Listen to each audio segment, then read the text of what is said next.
You. Jane, I'm glad you make a movie every couple of years because that seems to be the only time we ever get to visit is when you make a film. But I look forward to your films and, of course, look forward to seeing you. Our last time was in Montreal for Agnes of God. And now you're doing, you know, I always expect you to do something entirely different to stretch yourself, and you certainly are in The Morning After. I must say, the role made me stop and think, Jane, because here you're playing a woman, an actress, who's down on her luck and very despondent and drinks more than she should. And it made me think, you know, supposing I didn't have what I have, you know, what would I do?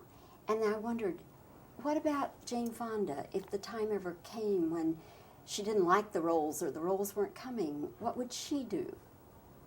Well, I'd have the workout business. I certainly wouldn't do what Alex would do, and probably you wouldn't either. I mean, Alex has a disease. She's an alcoholic.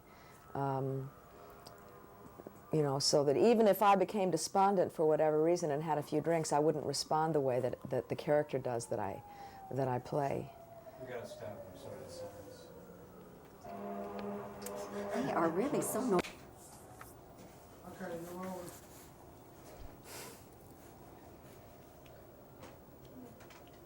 Jane, if the time ever came when the roles weren't coming your way or you didn't want to do the roles that were being offered to you, what would you do with your life?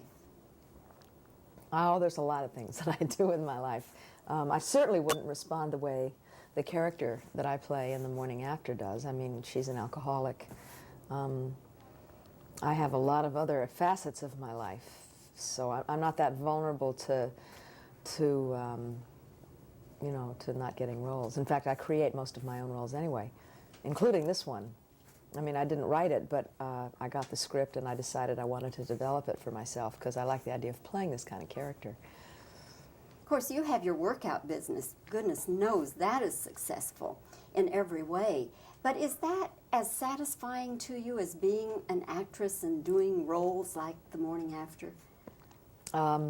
It's totally different. I mean, I feel that essentially I'm an actress, and if too long a time goes by and I don't practice my craft, I feel real antsy. I get a great deal of satisfaction out of the workout, of feeling that I help people achieve some level of health and fitness. It's interested me all my life, but it's just not the same thing. You're being directed in this by Sidney Lumet, who directed your father in 12 Angry Men. That was Sidney's directorial debut, film debut. And I wonder if Sidney shared with you any memories of when he worked with your dad. Yeah, he told me a story about Dad that's too long to repeat, but basically it was a story that was about how Dad responded to feeling insecure about something, which made me feel real good since I felt real insecure about doing this performance. And I don't know whether it was conscious on Sidney's part to tell me a story that would say, hey, it's okay, your dad felt insecure too, but it had that effect on me. But now that you've seen the role, seen the film, you're feeling okay about it? Well, I'm my own worst critic. I mean, I'm never totally satisfied. I mean, I enjoyed doing it. I like the character a lot, and I really am glad that I took on the challenge of it. I'd like to be able to do it over again now. You probably say that after every film. Yeah, I usually do. Jane, the holidays are on the way, and if you'll just play this game with me just for a moment. If you could have anything in the world, and money were no object, but it has to be a tangible thing, what would you most like to have? A forest. I love trees. What would you do with it? Play in it, sit in it, lie in it, read in it, walk in it. An oak grove would be my first choice. Sycamores are also favorites, blue spruces. A big forest that would get bigger as I got older. I love forests. And of all your Christmases which one has been the most memorable? Let me just think about one Christmas. The one, the one where Jimmy Stewart, was during the Second World War. Jimmy Stewart, who was my dad's best friend, was on leave as a young soldier in the Air Force, came home and stayed with us. And it was the Christmas that I wasn't believing in Santa Claus anymore, and my brother still did.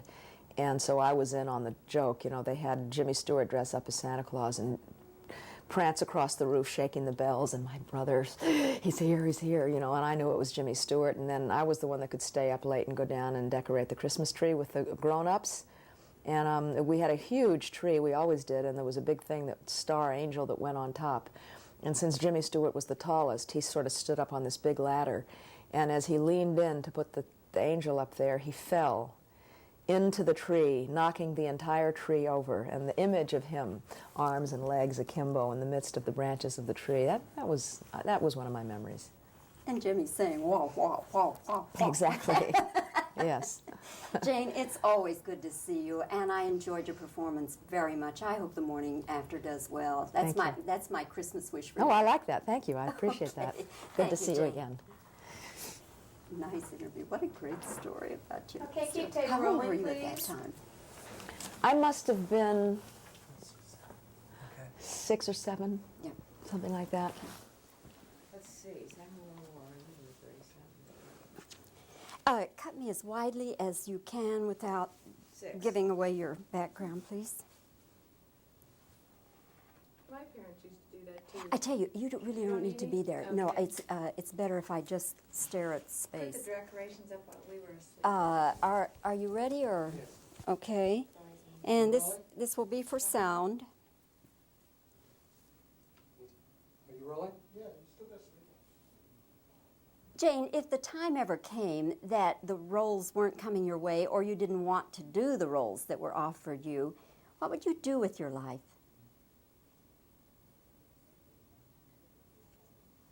Is the fitness thing, is your fitness career as satisfying to you as the acting?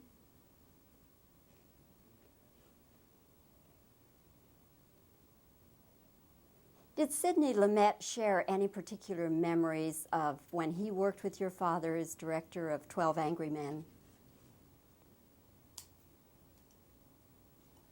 Jane, if you could have anything in the world for Christmas, money no object, but some tangible thing, what would you most like to have? I bet nobody else said it for us. Bet you're right. Wait, okay, one more question. What's the most memorable Christmas you ever had? And now just reactions.